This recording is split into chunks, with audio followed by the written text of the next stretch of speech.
I think a lot of people, they think about electric vehicles and they think about data centers and they don't realize that the massive driving force of our loads is driven by the building enclosure and the thermal energy loads. A lot of these demand issues would be flatlined and wouldn't be as much of an issue. So that kind of just ties back into kind of the whole ethos and everything we're preaching about in Passive House. Hey, welcome to episode 17 of the Reimagine Edit, our special series of the Passive House podcast that focuses on the conversations happening inside the Reimagine Buildings Collective, our membership community.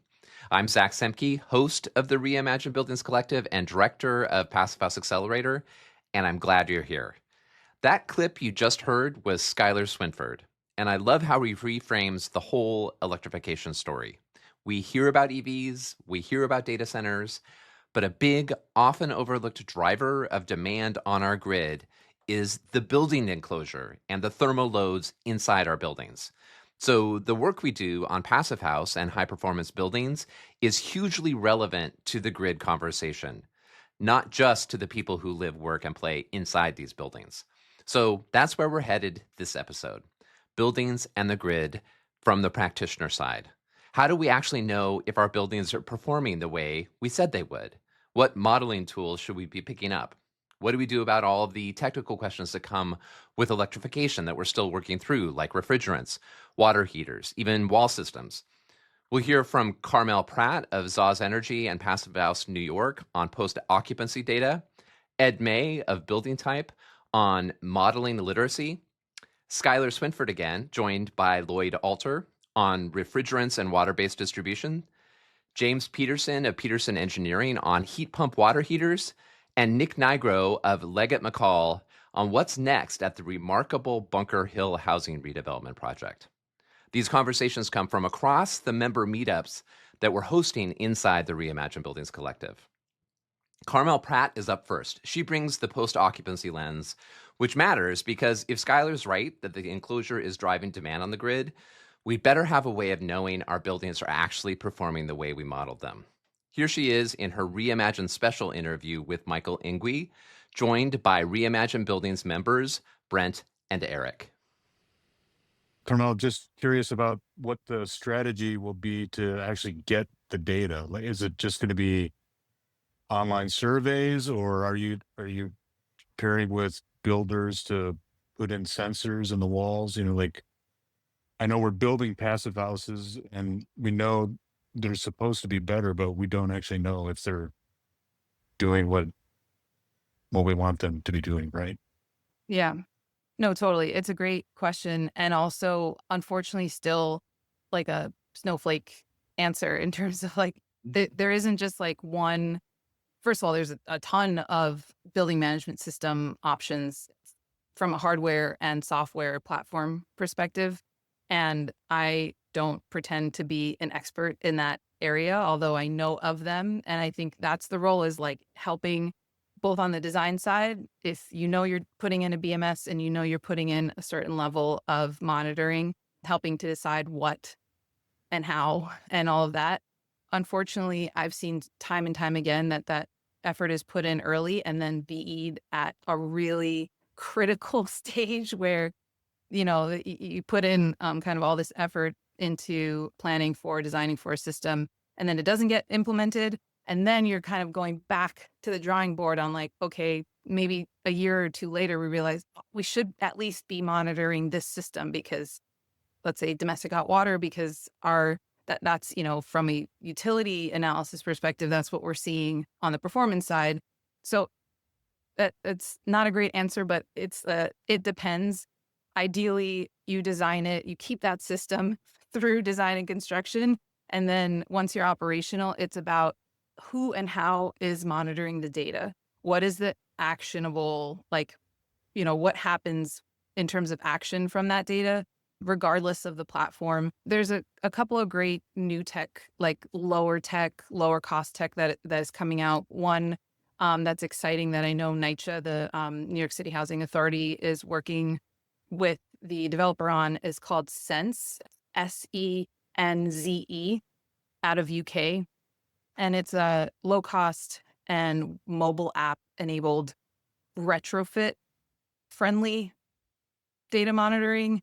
And it's like on the lower end of, in terms of your question of like, what points are you collecting, right? Like what pieces of equipment or what data points in terms of temperature, relative humidity, VOCs even, right? If we're talking about indoor air quality or like the levels of what you can collect, that one that is written sensei, but pronounced sense from the UK is like the very basic of like temperature, humidity, and tying it together with utility bill tracking. And then I think back to my point on deciding what like the minimum pieces of equipment you should be monitoring based on known variables like hot water use. That's always really important. And then on the people side, I think your question was like, how are you collecting, survey like feedback from tenants? And I think it has to be twofold.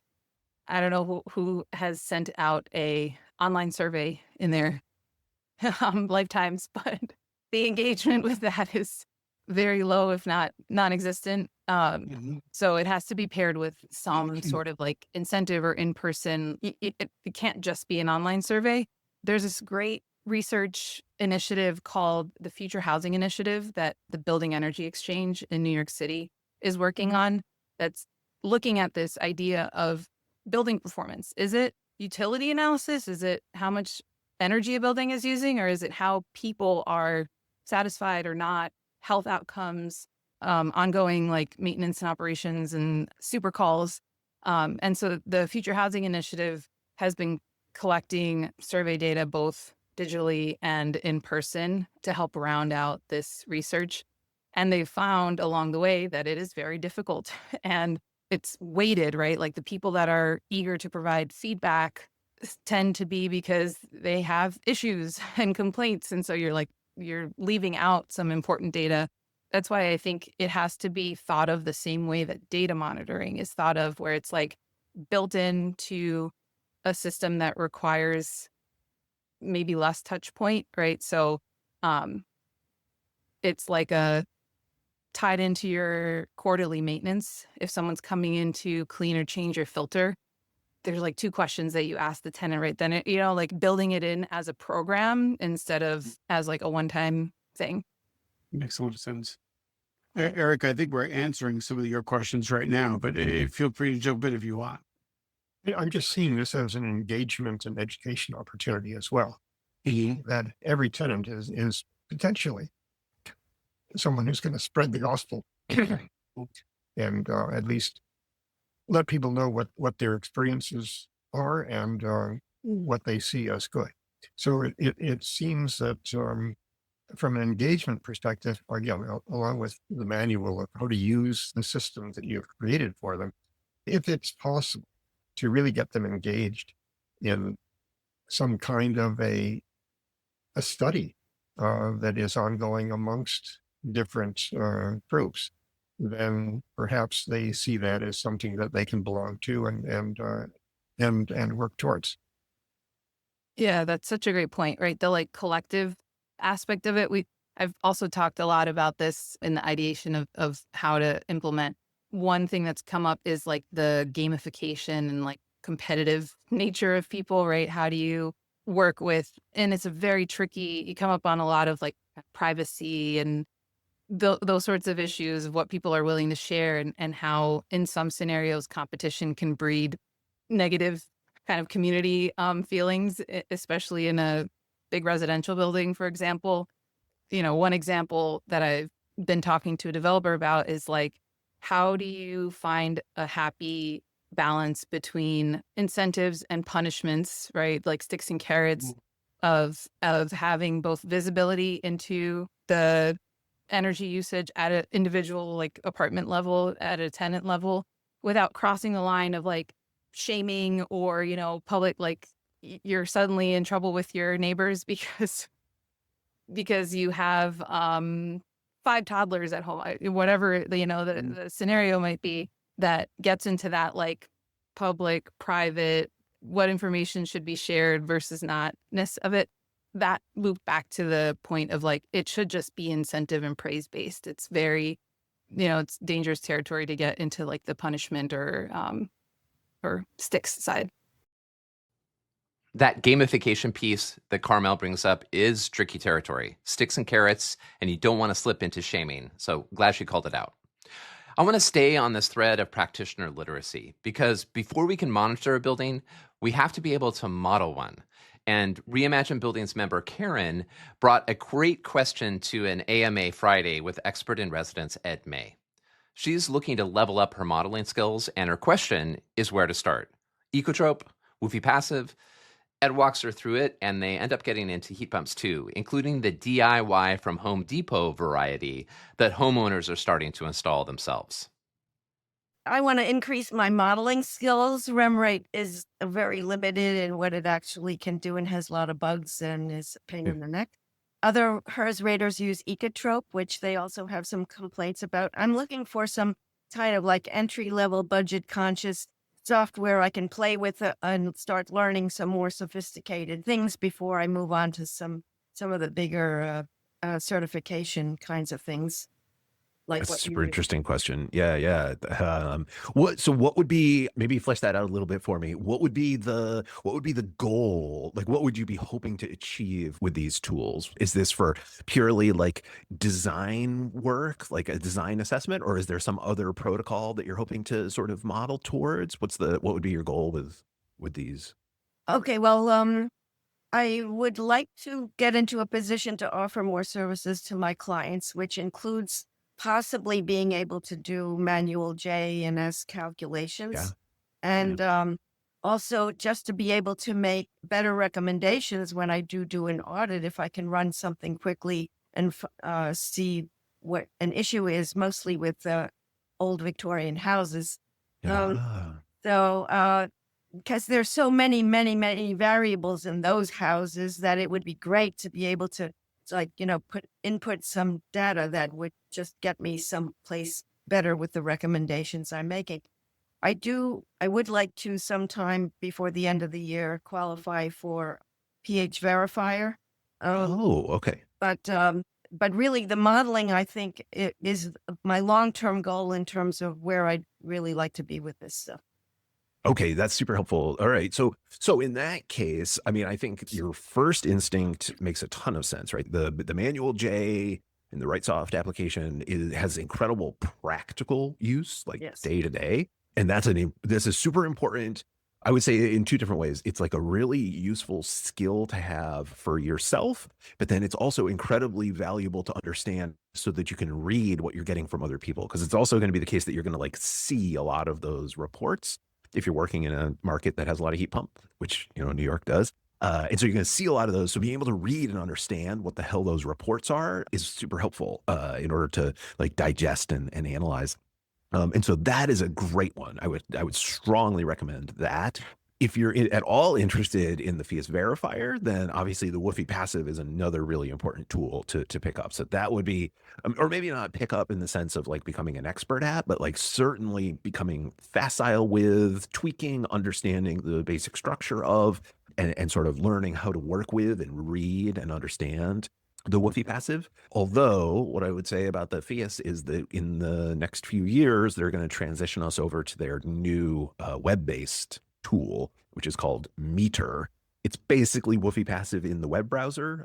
So, if you learn Woofy Passive, like that knowledge doesn't get thrown away, like it's still useful. It'll be a slightly different like color in the browser, but it's basically the same tool, just in the web browser there. So yeah, I think you've already put your finger on it. Like the manual J is super useful. That's a really important skill. And then Woofy Passive would be the other one that I would recommend if you're at all interested in the pH universe in particular. Is there any particular brand of software you'd recommend for the manual J, or is there? So I myself don't do it, but my partner John does all of the manual J work in our office, and he uses that RightSoft software, I believe. RightSoft. And I don't necessarily think that anybody would endorse it as like amazing software, but it's, it does the job, and it's like the sort of industry recognized application for that. Might be a place to start. A place to start. Absolutely. Yeah. Absolutely. Okay. Yes. That would be great. Yeah. I would definitely start with that, because the heat pump stuff is really important. And even in Passive House world, like we still have to handle all the heat pump stuff, because we wouldn't use the Passive House tools to size heat pumps or anything like that. So you still have all of those manual J reports coming across your desk, whether you're doing passive house or not. So that is a super important piece of the overall design puzzle for sure. Well, with the Hey. heat pump thing, there's a whole bunch of places I've been where heat pumps have already been installed, and sometimes in really weird configurations, and it's really hard for me to head or tail Yeah. what's going on. Right. Actually, I'm curious about your thoughts, Karen, if you have any. What's your feeling about this whole universe of do-it-yourself heat pumps that you can buy at like Home Depot now, that you just like, the homeowners can just like plug them in? They have those like pre-charged lines and pre-charged compressors. Have you like experienced any of those in your? Well, I know some people who are doing some of that, but the Yeah. thing is they're doing it without doing all of the other steps to, for example, find out how leaky their houses are. And Yeah. so basically, I know someone who has oil heat going to really badly, analyzed steam heating system, and then has a couple of mini splits in a couple of places in the house, in a big Victorian house. And Yeah. I've like been telling her, I should do a blower door test and show you what is going on with your house. But they're going ahead and going with the DIY stuff before they do some of the other things that they need to do. I think the best recommendation I can make to any old house is not even to do insulation, just air seal and reduce the air Yes. changes per hour. Only do that. Yeah. You'll save a lot of money. Oh my God. Absolutely. So modeling matters. The hardware matters too. And there's probably no more loaded piece of hardware in our industry right now, at least on GWP grounds, than the refrigerant that goes into our heat pumps. The standards are shifting. The chemistry is shifting. What we install today may not be supported in the future. In this next clip from an AMA Friday from Skylar Swinford, Passive House builder and educator Dan Whitmore asks the question on a lot of our minds. Skylar and Lloyd Alter answer it, and they get into the case for water-based distribution and why VRF systems may not be the future a lot of folks think they are. I went to a presentation from a mechanical engineer out here recently, and Skylar, if you got any insight into, so and Lloyd or anybody, the transition between refrigerants that we're just going to see over the next, as they cycle through their, the windows of what's available, and the current one they're all planning for is requiring like fire safety shafts because it's explosive, and so it's really dramatically impacting the architecture. But it's only got a 5 or 10 year window of deployment, and so it's just, and then all of that all of those built-in components are going to be shelved because they won't be able to use them with the new refrigerants after that, and they have to replace so what do we do right now in this moment as the refrigerants are going through this massive change, and how do we build in like long-term usability functionality? I think it's interesting that like we can have a grill with propane in it, and we can have natural gas pipes throughout a building all the time into furnaces. And then we are holding refrigerant systems to a different standard. And I don't know if that's because of the copper piping or the way it's piped versus a natural gas system, but the double standard seems like stark to me, but I get that this is the reality. But I think that's where we move even more to I think we do need to change regulations to allow flammable refrigerants in the outdoor unit for sure, and then switch to a water-based distribution system. And if that wasn't standard, if all we did was water-based distribution and we got rid of all the VRF systems that have refrigerant throughout the building with 1 million potential failure points, like I think it would become standardized and not that extensive. But I mean, currently that's a pipe dream, but Lloyd maybe has some more feedback on that. This is something I've been really angry about for some time. All over Europe, they use propane as the refrigerant. It's a terrific refrigerant. You actually need less of it because it's so good.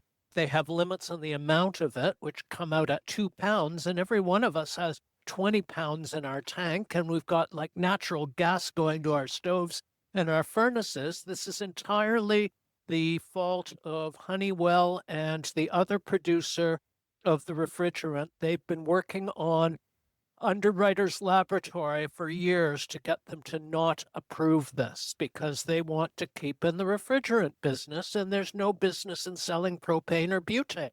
They've done this ridiculous thing that's holding back the whole industry. And VRF systems should just, they shouldn't be allowed because you've got so much refrigerant going all over the place with, like you said, a million places to leak. Monty Paulson was very big on this, that he was pushing that they should just be outlawed in multi-story buildings, that it's just too dangerous, too much chance of leakage. Already in any of these systems, we're losing 5% or more of the refrigerant every year. Whereas if you take a nice monoblock like they do in Europe, which is a totally enclosed system, any plumber without serious training can hook up water and use water for the whole system. It's simpler to install. When you get up north, you have to pay some money for antifreeze that actually can get quite expensive. But it's just insane that the whole system is being held hostage by a couple of big American chemical companies. I understand that there finally is some change happening, but it's going to take years for it to cycle through. Now, a lot of people, some of these refrigerants are just interchangeable with propane. A lot of people do it with their cars illegally, the refrigerant's gone. Let's just seal them all up and fill it with propane, and it works. I don't think you want to do that with your house system, but I don't think the transition will be as difficult as we think, because it's just another liquid that turns into a gas at the right temperature. Yeah. I just wish there was some way to switch to a water-based distribution. Like, I lived in one of the first apartments or condos. My first house really was a old 1940s, 1950s building that had fan coils, and the chiller had been replaced multiple times on the roof, or the heat pump or whatever. And the indoor units, if you needed to get a new indoor unit, or if it failed or corroded or something happened, like, those are just plug and play. You can find water to air-based fan coils anywhere and everywhere. And the piping is still fine from 70 years ago. And, maybe some valves have been replaced and things of that nature. But if it was a refrigerant system or a VRF system that was 30 years old, it'd be impossible to retrofit and deal with. And so I wish that there was more of a push to switch to water-based distribution. I just don't know how to get there without top-down rules. And we don't seem to have the appetite for that. Is there a way to do a water-based system where you are somehow metering the individual use?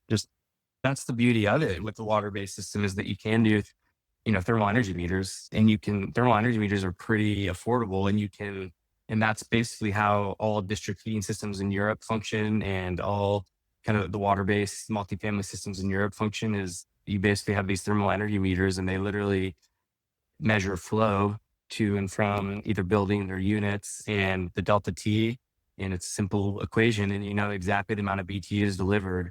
Like, in fact, I'm building a project right now, and I'm doing thermal energy meters on the air-based system and to the heat pump and to the floor-based system. So I'll be able to calculate exactly the BTUs that the floor cooling system can provide, and the air-based system with the post-cooling of the ERV can provide. And I'll know within just a few percentage of accuracy exactly how many BTUs are being delivered to what. And I'll know and with the heat pump, it is obviously, with the VRF system, it's very difficult to, especially if you're trying to base it off the flow of air at the air handler, getting that split. It's hard to accurately measure airflow, but it's really easy to measure flow through a 1-inch pipe or a 2-inch pipe or a 5-inch pipe. And there's flow meters now that you can that are extremely accurate, that don't even require any sort of turbine or anything like that. And so the thermal energy metering would allow for super precise calculations of the BTUs delivered to every unit, for sure. So we could then theoretically transfer to Mike's comment earlier, like being able to transfer the cost to the tenant, the occupant of that individual unit. It's very doable. It's very doable, but I also don't know in a multifamily project whether the space conditioning, if it would be worth the upfront infrastructure cost of those thermal energy meters. Not that they're like thousands of dollars each, but like, if it is worth it just because in a multifamily project that has a good enclosure, it's a very small cost. I'm managing a 12-unit building, just so everybody to know. Skylar's helped on, and I literally have people with the windows open and the heat pump running full blast in summer and in winter, and just and the ERV and the HRV running. Occupant behavior is the only way to control it is to charge them. I would say for about $200 to $300 a unit, you could add thermal energy metering to each one for at least the heat pump system for the cooling BTUs and the heating BTUs provided. And it gets a little more challenging with domestic hot water, to be honest with you. Domestic hot water would still need to be probably just divided amongst everyone. You could do flow, you could charge a bit. You could do monitoring probably for $150 to $200 a unit of the volume of hot water delivered. And so you could base it on that because the temperature of hot water from your storage tank, and you could charge for those BTUs if you wanted to. Since you're on hydronics, I just listened to Jason Elmore on Emily Mottram's podcast about he I guess installed a lot of hydronic systems in New England, I believe. And he didn't go into cost very much, but he mentioned quite a spread. Like I think he said he was talking about a comparable system. I don't know what size building, but 110,000 for a hydronic system versus like 30 for I assume a VRF of some sort. But is that even in the ballpark, or did I have that wrong? Like, are they that much more expensive? No, because you literally can do it the exact same way. I can tell you, I have for a project that I'm doing right now that I'll be holding, and so I'm very, as the developer of it, I'm very cost conscious. And the Steel Eltron cold climate air to water heat pump that does also the domestic hot water for the building, and includes the indoor storage tank and the buffer tank and all of the pumps and everything that provide the circulation to the zones and the mixing valves are all built into the indoor unit storage tank. Like that whole system delivered from Steel Eltron was I want to say $10,000 to $12,000, and it not that much more expensive. In fact, if I did like a Mitsubishi Hyperheat unit with a stand-in or a packaged heat pump water heater, the costs for that are pretty similar. But where the cost can diverge is on the distribution side, but you can literally just get you can get an air handler with a water to air coil, and you can do delivery via a regular ducted VRF system, or just a regular ducted system, and just have a single air handler. You don't have to do floor-based distribution or radiators or anything. It's literally just as simple as running you can buy the PEX pre-insulated from Uponor, and you just run, instead of refrigerant lines, you run 2 PEX lines to the air handler, and that's it. You could put a radiator if you want more comfort. You could put radiators or bathroom towel heaters in bathrooms, but you don't need to. You can just do the same system. And so I think what people are comparing is the cost, I think, to do all radiant flooring. And then with the radiant floor, oftentimes you need a air-based cooling system and dehumidification system and things of that nature. So it's climate dependent and project dependent, but there's no reason it has to cost more. Water-based systems are just often associated with in-floor distribution systems and radiators, but you can just as easily connect it to, instead of a ductless mini unit in a room, instead of a ductless mini split, instead of running insulated copper to it, you just run insulated PEX, which is going to be very similar cost. And the fan coils look like ductless units, and they have ones that are slim ducted. And so there's really no reason for the cost to go up that high unless you are switching to a ground source heat pump. And but I think a lot of people aren't aware of the air to water heat pumps that are available in the US that can do this for very affordable. That bit from Skylar about adding thermal energy meters to individual units of multifamily, $200 or $300 per unit, that's a shift a lot of folks haven't gotten to yet. Many multifamily buildings today have no way of telling who's actually using what. With water-based distribution, you can. And that opens up real options around fair cost allocation. Karen is back in this next clip, this time at an AMA Friday with James Peterson.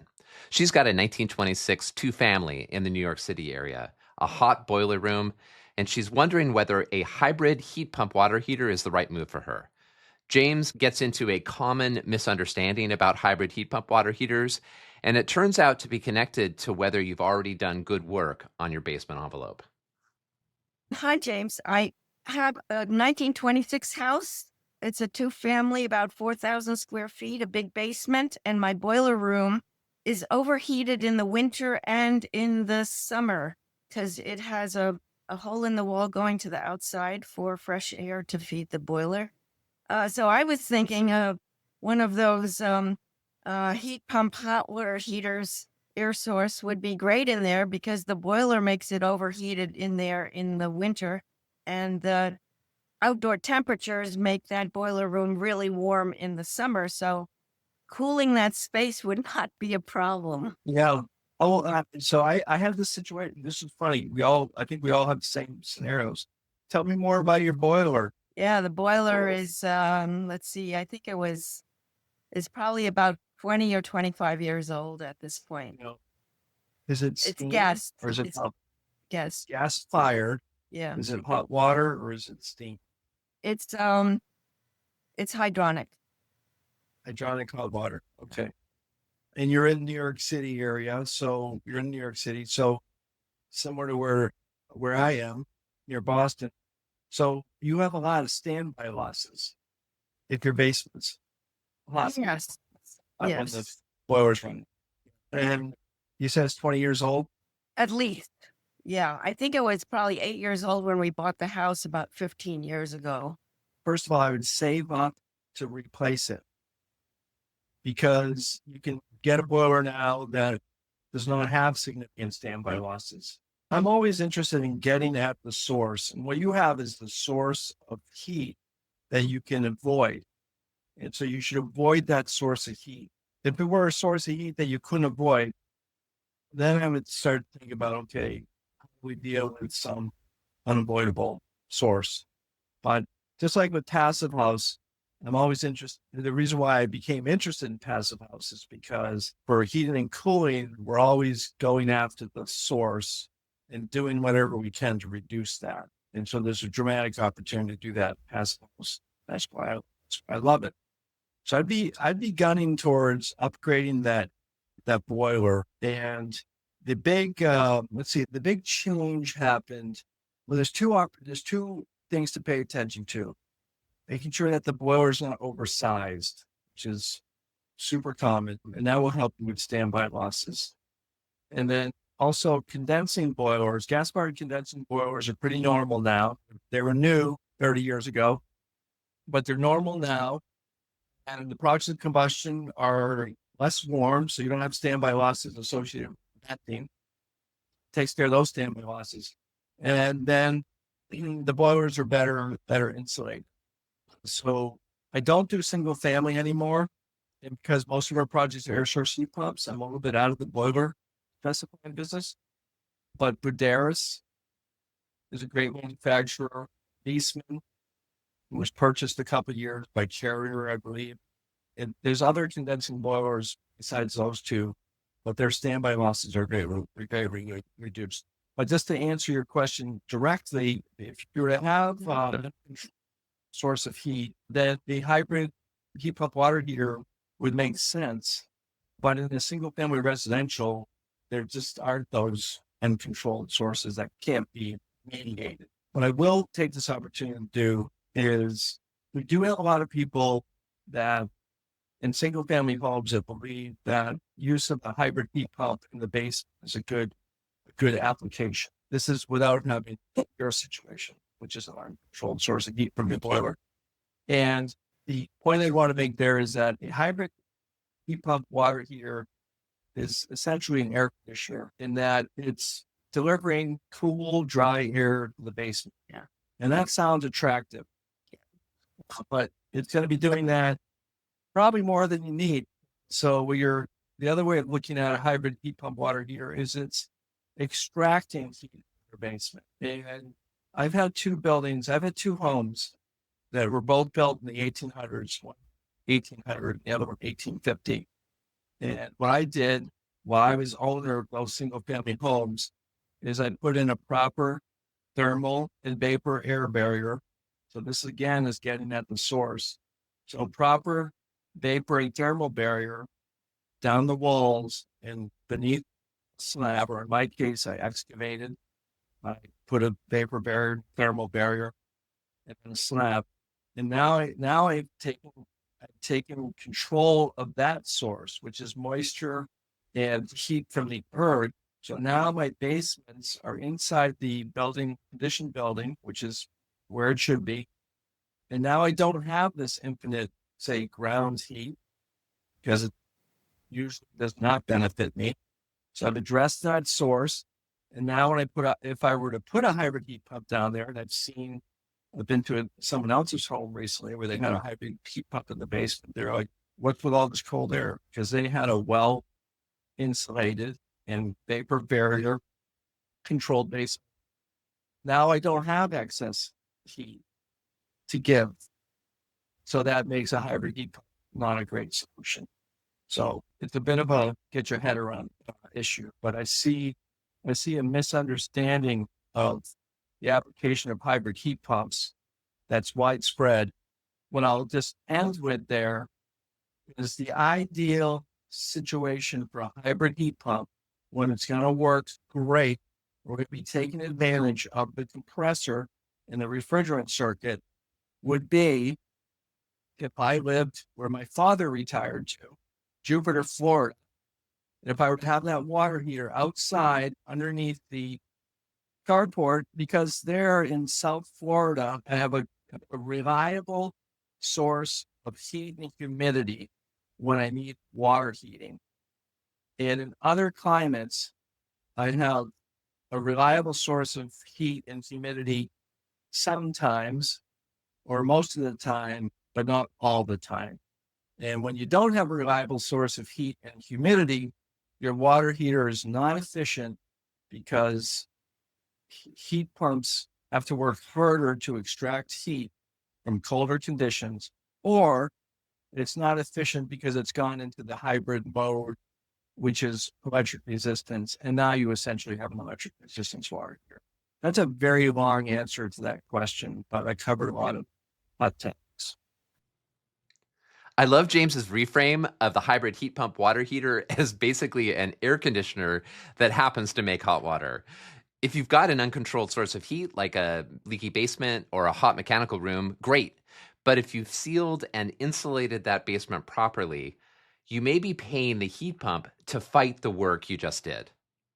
Okay, for this last clip, we're zooming out from equipment to wall systems. Nick Nigro is with Leggett McCall, the developer behind the 15-building Bunker Hill housing redevelopment project. They just completed building 1 and are about to start building 2. In his Reimagined Construction interview with Michael Ingui, he's reflecting on what's next after building 2. And where his thinking is going is from light gauge steel to CLT panels. The CLT is more expensive up front, but Nick's argument is that everything downstream gets simpler, and that simplicity is worth the premium. You know, the other thing I love to ask in these questions, especially to someone who's got multiple talents, what's next? You know, what do we need?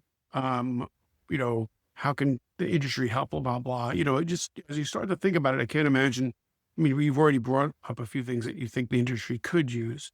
But, you know, when you think about what Leggett's got going on, what you've got going on, building 2, I like pointing towards where we want to be. Sure. As I can tell you do as well. So what are your thoughts? Yeah. I mean, so a direct construction example of what's next, right, is, you know, right now our exterior walls are a light gauge load bearing system, right? That light gauge system, as we all know, is an absolute conduit highway, you know what I mean, for thermal transfer, which makes everything more difficult, right? Mm-hmm. The tolerance of that system is also, you know, across that 35-foot panel is probably 3 to 1/2 of an inch because it's put together by human hands and welded, and that's just what it is. Mm-hmm. The tolerance combined with the, you know, degradation of everything we try to do in the passive house realm, it starts to make you think, is there a better way to do this? I will say, you know, again, that we don't do a great job of holistically analyzing our problem. What we tend to do is look at kind of apples to apples comparison. So if you look at the cost of light gauge wall by itself, it is pretty minimal. If you look at CLT panel as using as a vertical 5-ply CLT panel as the exterior wall, that CLT versus the light gauge, you know, that CLT is probably 3-4 times the cost of what that light gauge is. Everything outside of your CLT system, of your exterior wall, now becomes extremely much more simple, right? Instead of starting with a conductive thermal highway, you now have an insulation value of an R6 out of that. You also have a solid backup system that you can now attach anywhere onto, rather than trying to thud with all different metal strapping and tons of things to figure out. The material itself is much more expensive, but the simplicity of it downstream is what makes it work. So next, after building number 2, it'll probably be the last one that I'm going to do at a light gauge. I think every building beyond this will turn into a 5-ply vertical panel, which helps your tolerance, it helps your passive house aspect, and also helps your carbon footprint, right? So there are triple advantages to moving in that direction. I'm excited to really look at very closely as we start to get into the next phases at Bunker Hill. This episode covered a lot of ground. Carmel walking us through what it actually takes to collect post-occupancy data and the line between incentive and shaming. Ed and Karen on which modeling tools to pick up first. Skylar and Lloyd making the case that the refrigerant question may have a different answer than we think, and that water-based distribution might be the way through. James reminding us that a hybrid heat pump water heater is basically an air conditioner, and Nick thinking about CLT as the next move at Bunker Hill. What ties it together, I think, is that these are all practitioners working through the technical specifics of electrification and building decarbonization, not from a textbook, but from the work. And they're doing it alongside other people who are figuring it out too. And that's what the Reimagine Buildings Collective is. It's a practitioner space where the conversations go where the work goes, into the messy, practical, unglamorous details of building better and making a living at it.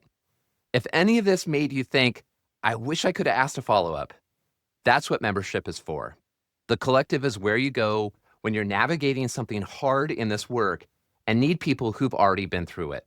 So please join us at reimaginebuildings.com. We'd love to have you. And speaking of joining, I want to welcome our newest members to the collective. Michael Hall, Shane Paulin, Ayan Askerbek, Eric Foley, Armand Graham, Matt Soltis, Alexander Terry, Eric Furlong, Wesley Van Wright, Thomas Ye, Marissa Webb, Helena Zambrano, Henry Wang, Jen Dunbar, Kaylee Skinner, Ileana Soldan, Camilla Parker, Stefan Doyes, Andrew Fowler, Gabriela Martinez, Adam Glickman, Lee Jenkins, Kyle Mocht, Nev Bilgeman, Kara Atkinson, Kelsey Ross, Adam Zambruski, Angela Nefis, Jan Geertz, Sandra Roller, Diana Allegretti, Maria Giatrellis, Paul Adams, Tyler Best, William Aldrich, Sylvia Wallace, and Juhi Lee Hartford. Welcome to Reimagine Buildings.